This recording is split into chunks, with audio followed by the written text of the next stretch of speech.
లోకేష్ గారి దగ్గర ఉంది కాబట్టి మనకు ఒక సమర్థురాలైన హోంశాఖ మంత్రి కూడా ఉన్నారు కాబట్టి డెఫినెట్గా నేను కూడా రేపు అసెంబ్లీ సమావేశాల్లో లోకేష్ గారు కనపడతారు, అనిత గారు కనపడతారు.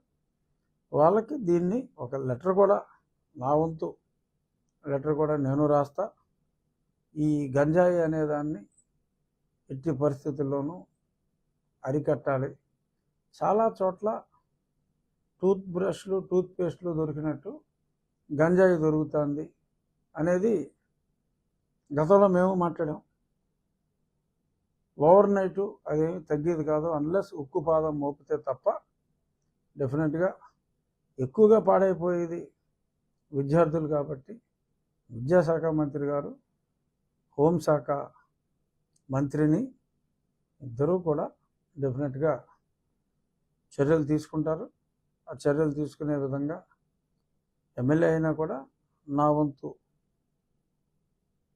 కృషిగా నేను కూడా ఇద్దరికీ కూడా ఒక లేఖ ద్వారా తెలియజేస్తాను. డెఫినెట్గా ఒక ఓవర్ నైట్ అందరూ దొరికారు. రాబోయే 3 నెలల్లో గంజాయి ఆంధ్రప్రదేశ్ గంజాయే లేని ఆంధ్రప్రదేశ్గా మారుతుంది అంటంలో ఎటువంటి సందేహం లేదు. ఇక మూడోది సత్యకుమార్ గారి విషయం. సత్యకుమార్ గారు మంచి వ్యక్తి, ఆయన కాబట్టి అక్కడ నెగ్గగలిగారు అనేది నా అభిప్రాయం. మరి గుడ్ మార్నింగ్ ధర్మవరం. యాక్చువల్గా ఆ గుడ్ మార్నింగ్ వల్లనే మరి ఆయన ఓడిపోయాడేమో అని కూడా నా భావన. ఎందుకంటే చాలామంది చెప్పేది ఆ ఉదయం తిరిగేటప్పుడు ఆయనకి ఏదన్నా మంచిది కనపడితే మరి ఆ తర్వాత ఏదో కబ్జాకు అయిందన్నట్టుగా సత్యకుమార్ గారు ఆయన ఇచ్చిన వివరణలో ఉంది.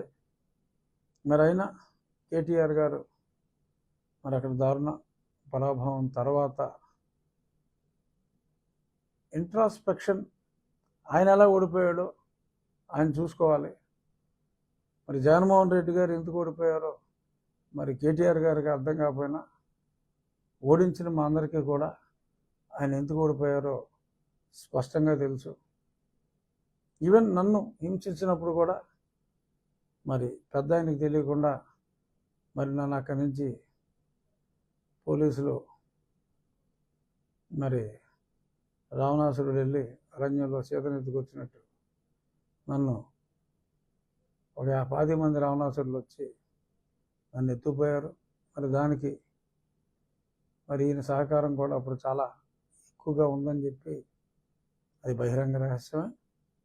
సరే, మీ స్నేహాలు జగన్మోహన్ రెడ్డి గారికి మీకు స్నేహాలు ఉంటే ఉండొచ్చు, కానీ ఆయన ఎలా ఓడిపోయాడు అని చెప్పి ఒక పక్క ఆయనే అర్థం కాక కొట్టుమిట్టాడుతూ ఉంటే నాకు అర్థం కావట్లేదని చెప్పి మరి మీరు కూడా అదే అవస్థలో ఉన్న మీరు ఈయన గురించి అవస్థపడటం, డెఫినెట్గా మీరైతే మిత్రధర్మం పాటించారు, కానీ మీరు ఓడిపోయినప్పుడు ఇంత మంచి చేసిన మీరు ఎందుకు ఓడిపోయారు అని చెప్పి మా ముఖ్యమంత్రి గారు మీ గురించి బాధపడకపోవటం, అప్పటి ముఖ్యమంత్రి గారు బాధపడకపోవటం మరి గమనించాల్సిన అంశం.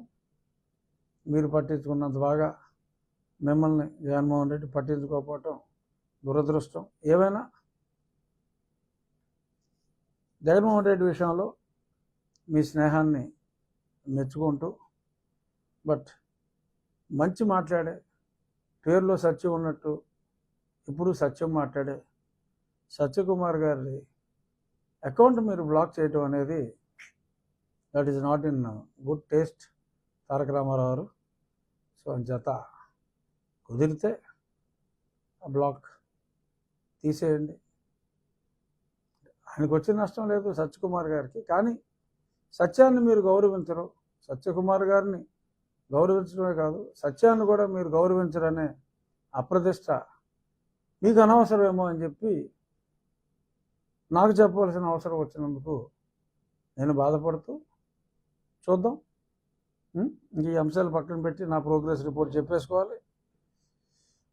గతంలో మరి అనుకున్నట్టుగానే 2 వారాల క్రితం ప్రారంభించాం మా డ్రైనేజీలు, కాలువలు పూడికలు తీయటం, ఆ